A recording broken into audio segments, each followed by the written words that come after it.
அந்த காலத்து இரும்பு கடாய், ரொம்ப பழசு, 90 வருஷம் ஆகிடுது.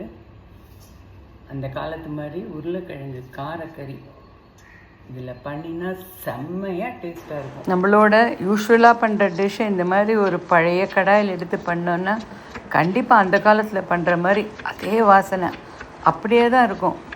ஒரு 4 உருளைக்கிழங்கு வேக வச்சு நல்லா தோலை உரித்து எடுத்து வச்சுட்டு அதுக்கு ஒரு 2 3 பெரிய வெங்காயம் நீளமாக லேசாக நறுக்கி நான் நல்லெண்ணெயில் தான் தாளித்து கொட்டுவேன்.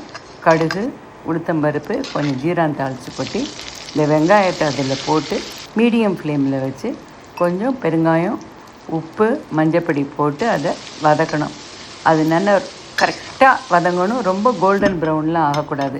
பக்கத்தில் என்கிட்ட மூடி போட்டு வதக்கணுன்னே குக்கர் மூடி தான் இருந்தது. அதை வச்சு சும்மா ஜஸ்ட்டு மேலே வச்சு மூடினேன்.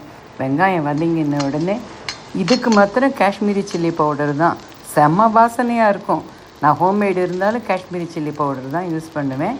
அது காஷ்மீரி சில்லி பவுடர் போட்டு அதையும் லைட்டாக சாட்டே பண்ணின உடனே இந்த உருளைக்கிழங்கு கையால் க்ரஷ் பண்ணி அதையும் சேர்த்து நல்லா சுருளை வதங்கின உடனே சால்ட் செக் பண்ணிவிட்டு ஒரு கை கருவேப்பிலையும் போட்டு கிளறி வச்சோன்னே அந்த வாசனை சொல்ல முடியாது.